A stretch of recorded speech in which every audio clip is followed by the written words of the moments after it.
સુરત શહેરની જીવાદોરી સમાન ગણાતી ઓટો રિક્ષા ગેરકાયદેસર હોવાની ચર્ચા. સુરત શહેરમાં 35,000 જેટલી ઓટો રિક્ષા ગેરકાયદેસર હોવાનો ઘટસ્ફોટ. ફિટનેસ, પરમિટ, સીએનજી રીટેસ્ટિંગ વિના ઓટો રિક્ષાઓ દોડતી હોવાની ચર્ચા છે.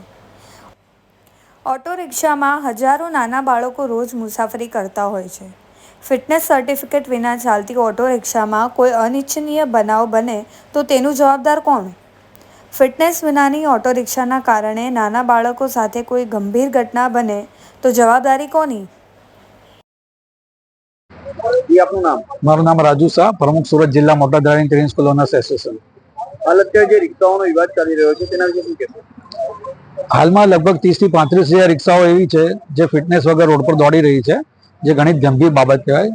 સુરત શહેરમાં આજે લાખોની સંખ્યામાં મુસાફરો રિક્ષાનો ઉપયોગ કરતા હોય છે, તેમજ શાળામાં પણ બાળકો લાવવા લઈ જવા માટે રિક્ષાનો ઉપયોગ કરે છે.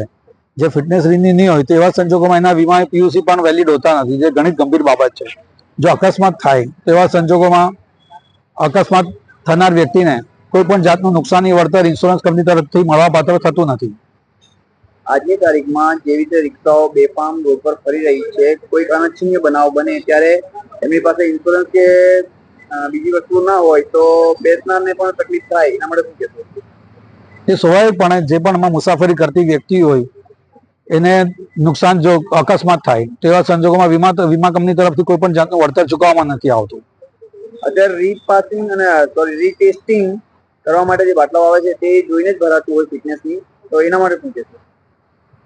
થોડો સમય પહેલા સીએનજી પંપો દ્વારા પણ વાહન જ્યારે સીએનજી ભરવા માટે જાય ત્યારે સુનિશ્ચિત કરતા હતા કે ભાઈ એનો સીએનજી ટેન્ક છે તે વેલિડ છે કે કેમ, ત્યારબાદ એને સીએનજી ભરી આપવામાં આવતું. હાલમાં એવી કોઈ પણ ચકાસણી સીએનજી સ્ટેશન દ્વારા કરવામાં નથી આવતી. વાહન જાય એટલે સીધું એને સીએનજી ભરી આપવામાં આવે છે, જે પણ ઘણી ગંભીર બાબત છે. એ બાબતે પણ કડક કાર્યવાહી થવી જોઈએ. ડિજિટલ મીટર માટે શું કહેશો રિક્ષાઓના? ડિજિટલ મીટર બી આ બી સરકારશ્રી દ્વારા ફરજિયાત કરવામાં આવ્યું છે, એટલે ડિજિટલ મીટર બી ફરજિયાત લગાવવાના હોય છે. ડિજિટલ મીટર વગર મોટર વાહનોના ફિટનેસ પર રિન્યુ થઈ શકે નહીં.